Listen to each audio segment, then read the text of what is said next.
Tema esta jornada, jueves 25 de junio, a través de la señal de Globovisión. En nuestro segmento de entrevistas ahora hablamos de economía. ¿Qué está pasando con el dólar, con todo este tema de los precios y, por supuesto, qué puede hacer el venezolano, qué pueden hacer las empresas frente a lo que está ocurriendo con el tipo de cambio y con estas últimas acciones que el gobierno ha tomado para precisamente frenar a quienes a través de páginas y plataformas digitales vienen promocionando el uso de un valor distinto al que establece el Banco Central de Venezuela? Todo eso con nuestro invitado José Ignacio Guarino, profesor universitario, bueno, consultor financiero. Gracias por acompañarnos. Peñalosa, ¿cómo está usted? Gusto verlo. Desde enero. Desde 5 enero. meses justo. Ya Así estamos es. aquí como cuadrados, cada 6 Ya, meses. así O sea es. que en diciembre debería estar aquí otra vez hablando de inflación y tipo de cambio. Exacto, hacemos un análisis cada semestre prácticamente de lo que está pasando. Bueno, ¿Qué cómo pasa? ves? Claro, decíamos fuera del aire que este país no da tregua. No da tregua. No da Toda tregua. la dinámica es muy cambiante. Y cuando escuchas a los voceros oficiales, escuchando ayer con atención a la ciudadana, doctora Elsie Rodríguez, vicepresidenta y rectora del área económica, que se han desplomado el precio del petróleo se ha desplomado en los últimos meses 24%, que no hay se han dado reuniones para reconstruir o regresar con los controles de precios, lo cual me parece muy bien. Escuchas al ciudadano ministro del Interior también en su programa decir que el tipo de cambio tiene un componente político, lo cual no es descartable, porque si tú mueves el tipo de cambio, mueves lo Claro. que es el tema de la paz social y la paz económica, y si no hay paz económica, no hay paz política y no hay estabilidad. O sea, es como un rompecabezas. Venezuela. En estos días yo me puse a hacer como una pequeña línea de tiempo, desde el 2002 cuando comenzó el control de cambio, y que por favor no caigan en la tentación de decir que en Venezuela se eliminó el control de cambio. Hay una ley que se llama régimen cambiario y subilícito. Si aquí no hubiese control de cambio, todos saliéramos a comprar dólares en este momento si quisiéramos, o cuando abren los bancos y la mesa cambiaria, y nos vendieran todo lo que pudiéramos pagar. Eso no sucede en Venezuela, y por eso desde el 2002 y hasta la fecha hay un mercado alternativo, como lo que han querido llamar, un mercado paralelo, y eso viene dado, ¿por qué? De una forma bien sencilla. Si Globovisión necesita 3 cámaras y solo Banco Central de Venezuela le da los dólares para comprar una cámara, las otras 2 las sigue necesitando. ¿En dónde busca los recursos financieros, los dólares, para comprarlas? Porque son necesarias para la producción. Tú que estás en el ramo porcino, ¿cómo haces si necesitas para los animales el alimento y no te da Banco Central de Venezuela? ¿Y por qué no te da? ¿Porque tú eres periodista o porque eres oposición? No, simple y llanamente porque no hay cama para tanta gente, no Claro. hay la cantidad de divisas para honrar la demanda, que es infinita. Eso es lo que pasa.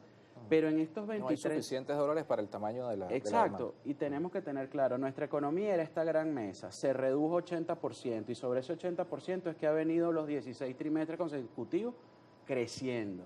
Pero yo le pregunto a todo el mundo, su poder adquisitivo, a los camarógrafos no pueden hablar porque están trabajando, el tuyo o el de cualquiera de nosotros, el poder adquisitivo ha aumentado. La realidad, por lo menos de lo que yo sé y lo que he visto y lo que vivo, es no. Vas a un supermercado y lo que escuchas de las personas, una bodega, lo que sea, es, al principio del año yo compraba 5 bolsitas, ahora con lo mismo compro 2 si acaso. Los pensionados, ya sabemos lo que pasa. Pero el sector productivo, el que se quedó peleando y haciendo país en Venezuela, dando empleo, si van al Banco Central de Venezuela a la asignación de divisas o a la mesa y no le dan, se para, cierra las puertas, se acabó ese comercio, ¿y qué va a pasar? No, tiene que buscar las divisas. Claro. Obviamente el mercado alternativo se alimenta, como el mercado también oficial, de expectativas. Si tiene... La inflación y la devaluación van de la mano. Claro, porque al final, más allá de la disponibilidad de las divisas, tal vez el asunto de fondo, porque además aquí lo vivimos en algún momento. Sí. Antes de las elecciones presidenciales del 28 de julio, teníamos 2 tipos de cambio: un mercado oficial que estaba entre los 30, los 35 bolívares, y un mercado paralelo que estuvo también entre los 30 y los 40 bolívares. Se llegó a lo que el Ejecutivo quería, Exacto. es decir, que haya una paridad. Si yo no te lo puedo dar, puedes ir al alternativo, satisfaces tus necesidades y todo el mundo está feliz y tranquilo. Eso pasaba en el 2010 cuando se cerraron las casas de bolsa por el nefasto, y siempre lo digo y asumo la responsabilidad, señor Jorge Giordani, que le dijo al presidente de la República, el comandante Chávez, hoy fallecido, de aquello del submarino de la economía, la inducción de la inflación, el tipo de cambio. Y resulta que el mercado alternativo permuta en el peor de los momentos, cuando se intervinieron las casas de bolsa, llegó a estar en 3.60, mientras que el tipo de cambio en aquel momento oficial era 1.90. Cuando ese mecanismo corría y se hacía entre los privados, el gobierno tenía la posibilidad de visualizarlo, todo estaba tranquilo. ¿Qué pasó cuando cerraron los mecanismos cambiarios en Venezuela? Años después, señor Giordani, si usted lo está viendo esto, no se le olvide, usted es el causante, entre tantos otros, de la inflación, de la hiperinflación y de este descalce cambiario, porque agarramos y hagamos algo. El tipo de cambio hoy por 14 ceros. ¿Cuánto es el tipo de cambio? En bolívares de los años anteriores. Todo eso hay que verlo, Carlos. Es un tema de que, evidentemente, quienes dictan las políticas públicas tienen unas metas de inflación, unas metas de devaluación. Pero, ¿qué pasa si ya tú tienes el plan hecho y disminuyen tus ingresos? El flujo de efectivo en Venezuela, primero el flujo de caja es complicado. ¿Por qué? Porque el producto de mayor exportación y comercialización es el petróleo. Claro. Lo controla el Estado, controla la política cambiaria, la política monetaria. Tiene mucho que ver también cómo está la liquidez monetaria, cómo ha venido creciendo. Yo invito a todos los que nos ven en estos programas a que no se queden con la opinión que nosotros damos, porque siempre puede tener más o menos un componente subjetivo, por eso de los sesgos conductuales. Pero vayan a la página del Banco Central de Venezuela, entren en estadística, entren en el tema monetario y vean liquidez monetaria, cómo crece semana a semana. El M2. Cómo ha crecido, exacto, M2, cómo ha crecido mes a mes.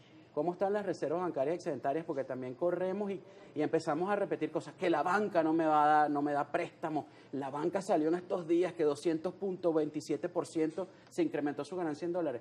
Pero ya va, ¿cuál es el tamaño de la banca en Venezuela? ¿Cuál es el tamaño de los activos? ¿Qué es lo que está haciendo la banca para sobrevivir? Y todo eso tiene que ver con la macroeconomía, con la política cambiaria, la política monetaria, el encaje legal, las cuentas en divisas que pasaron, no se ha autorizado transacciones entre esas mismas cuentas, lo que es también el tema de la compensación en divisas. Hay múltiples temas que hay que resolver y entender que el Ejecutivo Nacional no puede ser el único que suministre las divisas para que este ecosistema económico o la vida económica de Venezuela se dé.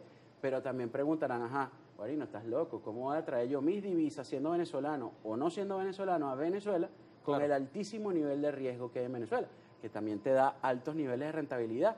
Pero ¿y las reglas del juego cómo están en Venezuela? Pero ¿hasta qué punto hoy, bueno, vamos a hacer una pausa y lo hablamos al regreso porque nos vamos a extender un poco en este tema, ¿hasta qué punto hoy realmente el tema de las divisas es el grueso de nuestra economía? Porque estamos viendo algunas firmas que hacen evaluación en materia económica que dicen que estamos en uno de los puntos más altos donde las transacciones en el país son en bolívares. Claro. Y volvemos atrás a lo mismo, que tan determinante hoy es ese acceso a la divisa que hace que ese mercado paralelo, que además, bueno, ahí también hay que hablar, ¿cuál es el criterio para la formación de para precio? La formación de un precio a las 9 de la mañana y una formación de precio a la 1 de la tarde versus, por supuesto, el Banco Central de Venezuela, el promedio que se hace en las mesas de cambio de la banca pública y privada? Lo hablamos al regreso con José Ignacio Guarino, 7:50 de la mañana.